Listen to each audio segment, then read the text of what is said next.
bawang putih, bawang merah dan halia serta lengkuas dah lumat. Kita masukkan cili api ya. Assalamualaikum warahmatullahi wabarakatuh dan salam sejahtera sahabat-sahabat semua. Kita jumpa lagi di channel Masakan Umi Haja. Hari ini Umi nak masak udang masak diraja ya. Bahan-bahan yang kita perlukan: setengah kg udang sederhana besar, daun kunyit yang telah Umi racik halus, air asam jawa. Kalau tak ada air asam jawa, kita boleh guna asam keping ya. 1 atau 2 batang serai, cili api ataupun cili Thai itu kita guna secukupnya ya. Kalau nak pedas kita boleh tambah, sebab Umi tak kira pun cili ni dalam 1 genggam macam tu. Dan juga 3 ulas bawang putih, 2 biji bawang merah sederhana besar, 1 inci halia dan 1 inci lengkuas ya.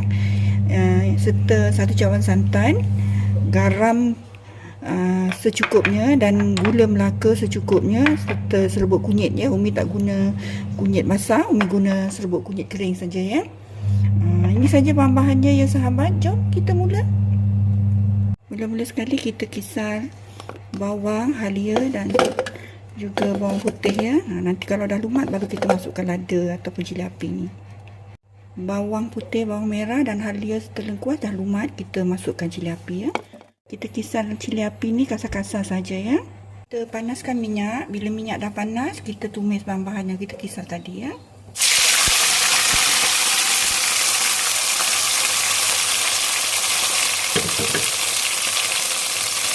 Kita masukkan serai sekali dan juga serbuk kunyit tadi sebanyak 1 kilo kecil ya.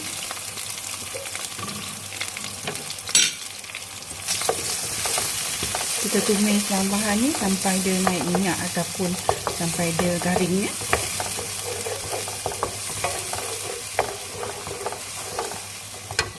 Dia dah nampak keluar minyak macam ni, kita masukkan lagi air bilasan blender ya.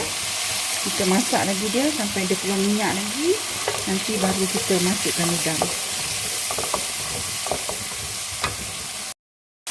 Bila dah keluar minyak macam ni, kita masukkan udang ya.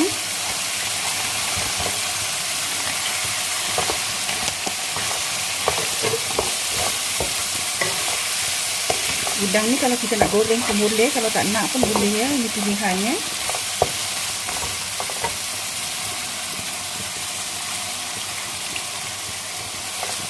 Masukkan air asam jawa sekali ya. Kalau kita goreng dia kurang rasa manis ya. Tapi kalau kita terus masukkan macam ni, udang ni rasa manis ya.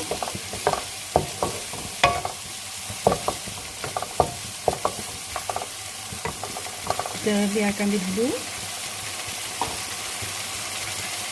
Kita tutup dia sebentar ya. Kita tengok dia.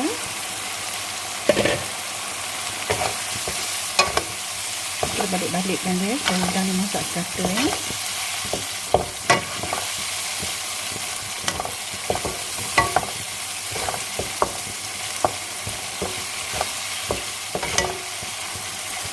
Bila udang dah nampak masak merata dan terkata, kita baru masukkan santan pekat tadi ya.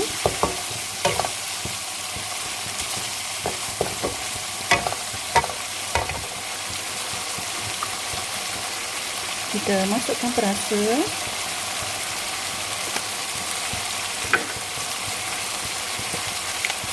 garam,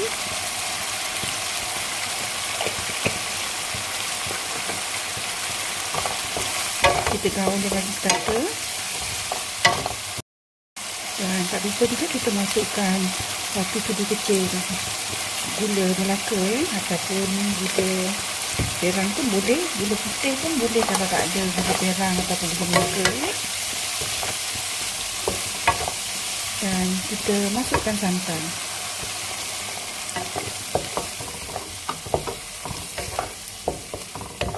Kita masak dia sampai dia pekat, nanti baru kita masukkan daun kunyit ya. Udang masak diraja kita dah pun nampak pekat, kita masukkan daun kunyit ya. Kita gaul bagi sekata.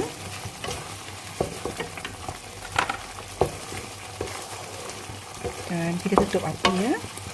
Serta bersedia untuk dihidangkan. Hasilnya udang masak diraja untuk perkongsian hari ini. Rasanya sangat sedap dan menyelerakan, sesuai dijadikan hidangan makan tengah hari ataupun malam bersama keluarga tercinta kita ya.